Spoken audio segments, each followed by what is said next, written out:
Class, thank you for joining me in this discussion that eventually we will all come to the conclusion it depends is going to be the answer to most of our class discussion responses. So thinking about the idea that it depends because context is key, I'd like to draw your attention to a couple of quotes that may or may not be attributable to the people who are typically cited, but the content is still valid even if the source is not necessarily verified. One of those quotes deals with Einstein's concept that any fish that is tested on its ability to climb the tree will always be able or always be considered stupid. So, yes, we need to have standards and measurements, but context is key. If we're assessing a lion's ability to roar, that might be a fair assessment.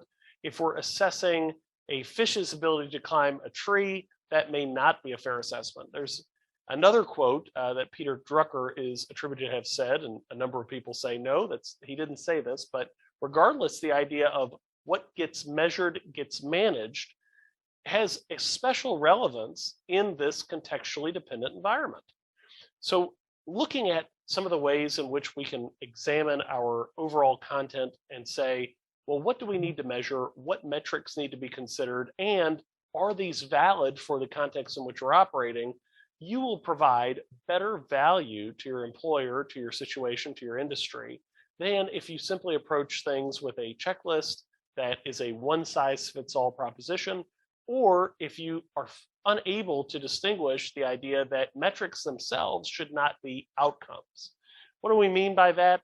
Well, yeah, you want to measure perhaps your miles per gallon or the number of times you stop at a rest stop on a road trip, but that is not your overall purpose. Your purpose should be the destination and arguably the journey with friends or family who you're engaging in this road trip with.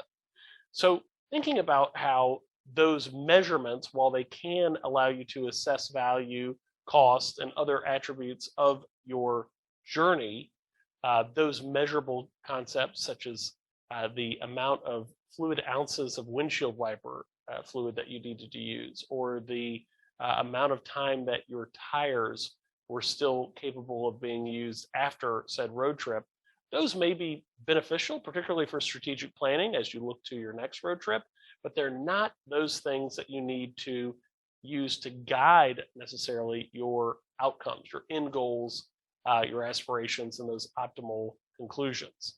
So thinking about that as we move throughout the course, remember it depends, context is key. It's going to be a recurring theme, and you'll find it more and more relevant and practical as you move throughout the course and see the numerous instances where somebody had a plan or proposition that worked 6 times, but it didn't work the 7th. You'll see outside industry perspectives applied within a new industry, and they are unsuccessful, and so forth, where it really does behoove you to examine on this path, on this journey as you're walking and examining the materials and the overall anecdotes and content of the course. How does this apply to me? How does this not apply to me? And how can I make it apply to my future goals? So in general, I want you to consider those first 2 quotes, whether Einstein or Peter Drucker said them is irrelevant. What is relevant is the value and validity of the idea that, again, if you measure a fish's ability to climb a tree as an assessment of genius or intelligence, it's never going to be accurate. And what is measured gets managed. Some of the basic ideas within our course content that deal with this concept of management, of course, we don't want to conflate with leadership. Leadership and management are different. Management and supervision are different. And so throughout the course, I want you to challenge yourself to understand words in new ways, to understand roles in new ways, to understand industries in new ways, as opposed to simply taking what you read on Wikipedia or Google as gospel.